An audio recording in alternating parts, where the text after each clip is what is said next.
Olá pessoal, como é que vocês estão? Tudo bem? Aqui quem fala é o professor Bruno Oliveira. Estamos começando neste momento a nossa aula número 14 do nosso curso de Direito Eleitoral da Prática para a Teoria. E essa é a parte número 2, onde nós vamos resolver ainda mais questões sobre elegibilidade.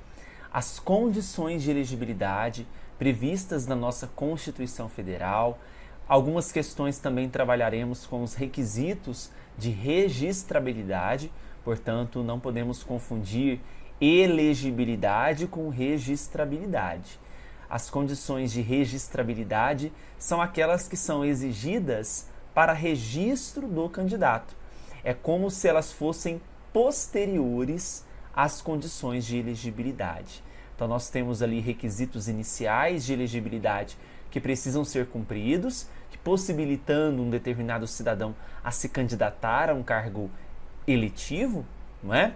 E posteriormente, como procedimentos, nós temos as condições, os requisitos de registrabilidade expressos na Lei das Eleições. Pois bem, neste momento nós vamos então continuar os nossos estudos, resolvendo mais questões. Se vocês ainda não me seguem no Instagram, me sigam, @Professor Bruno Eleitoral. Muito bem, vamos para a nossa primeira questão da aula de hoje. Seguindo a sequência, é a nossa questão de número 196. Essa questão tive que dar uma adaptada, até porque ela foi cobrada de maneira equivocada, né, pela banca Quadrix. Ela foi cobrada no concurso do ano de 2021, ok? Vamos lá então. Suponha-se que Fábio seja militar pertencente ao quadro da Força Aérea Brasileira há mais de 10 anos. Então, nós temos aqui um militar pertencente ao quadro da Força Aérea há mais de 10 anos. Nesse caso, é correto afirmar que Fábio deverá se filiar a um partido político. Então, deverá se filiar a um partido político e, atendidos outros requisitos, concorrer ao cargo de deputado federal e, se eleito, será agregado e passará automaticamente no ato da diplomação para a inatividade. Vamos por partes nesta questão, porque ela vai exigir de nós conhecimentos acerca do que está previsto na... Vou usar uma outra cor aqui para diferenciar da cor utilizada na questão. Na Constituição Federal, artigo número 14, e o parágrafo aqui é o 8º, incisos 1º e 2º. Então, abram aí a Constituição Federal, artigo 14, parágrafo 8º. É importante você seguir aqui junto conosco, né, para facilitar os seus estudos.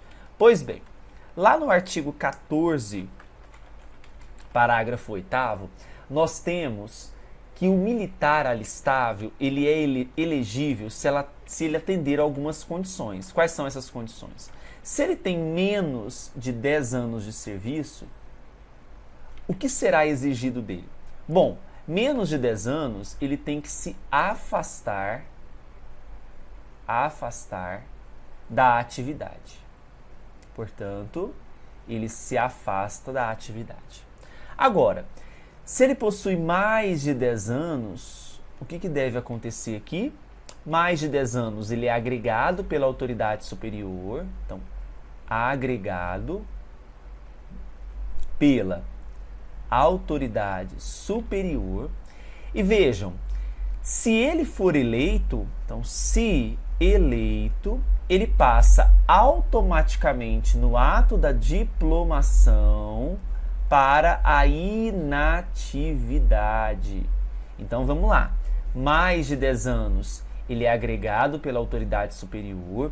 Se ele for eleito, ele passa no ato da diplomação para a inatividade. Ok? A questão, o que diz a questão? Vamos voltar a ela. Ele tem mais de 10 anos. Ele deve se filiar a um partido político? Esse é o primeiro questionamento que precisamos fazer. Militares não se filiarão a partidos políticos. Mas, professor, a filiação partidária é uma condição de elegibilidade. Como que esses militares vão suprir essa condição? Bom, já virou jurisprudência o seguinte, que os militares, a mera escolha desses militares em convenção partidária suprirá essa filiação.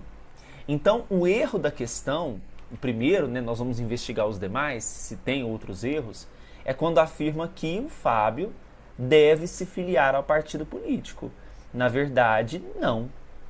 Isso não irá acontecer. Atendidos outros requisitos, ele pode concorrer ao cargo de deputado federal? Não há qualquer ofensa, é possível.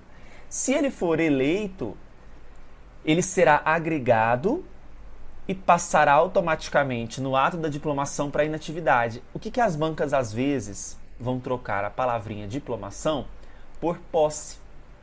Mas não se esqueça, ele passa para a inatividade automaticamente no ato da diplomação. Não é no ato da posse. Entendido? Promete para mim que não vamos esquecer disso? Muito bem. Então a questão 196, nós já aqui identificamos que ela está incorreta. Ok? Entendido? Podemos avançar para a próxima questão. Nós vamos agora para a próxima questão de número 197. Vejam, entre as condições previstas constitucionalmente para que um cidadão brasileiro seja elegível ao cargo de deputado federal estão a idade mínima de 18 anos e a necessidade de filiação partidária.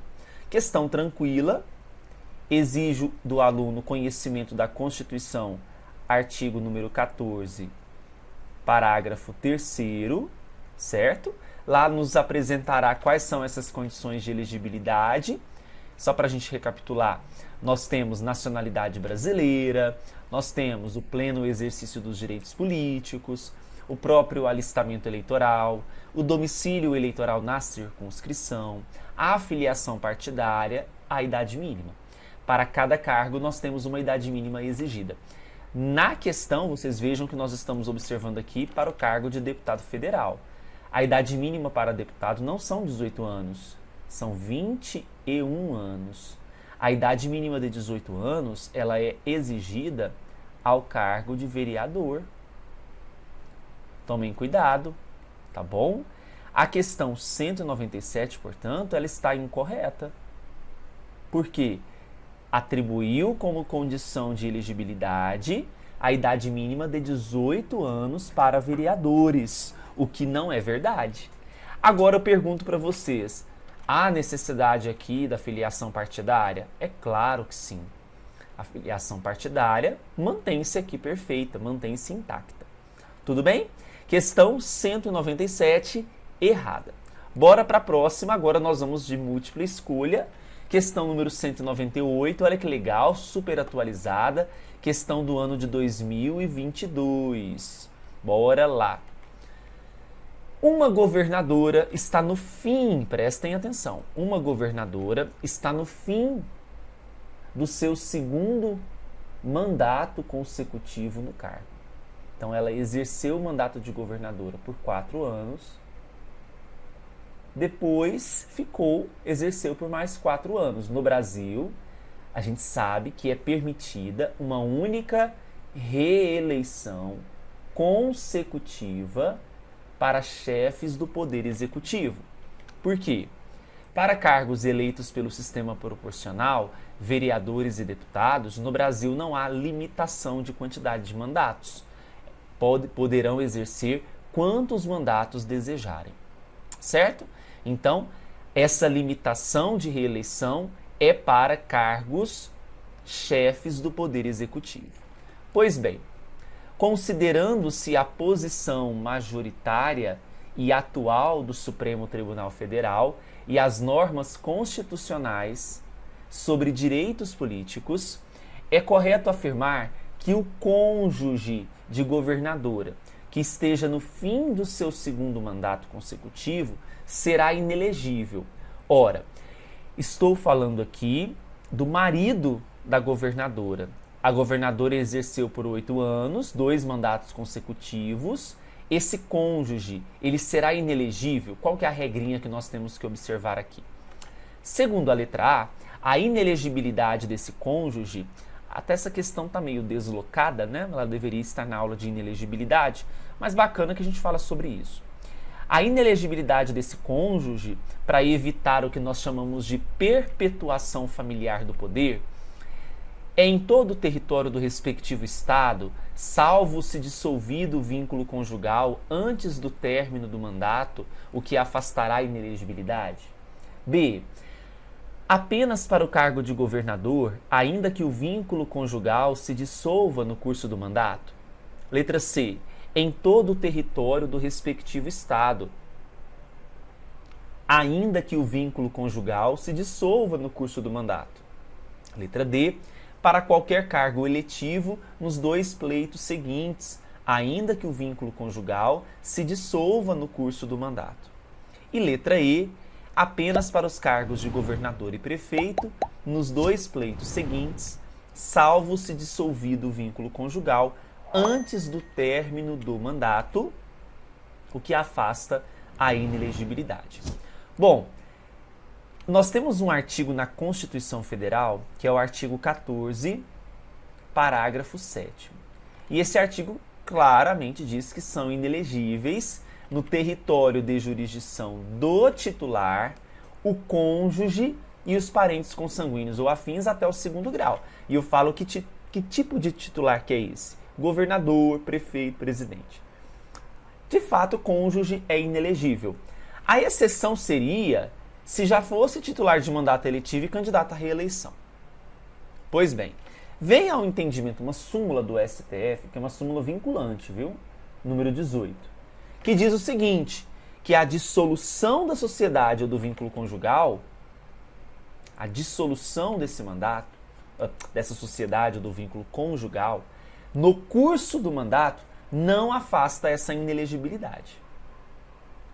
Bom, a inelegibilidade desse artigo 14, parágrafo 7º que nós citamos, não alcança o cônjuge superstite, ou seja, sobrevivente, viúvo, quando o falecimento tiver ocorrido no primeiro mandato, com regular sucessão e tendo em conta a construção de um novo núcleo familiar.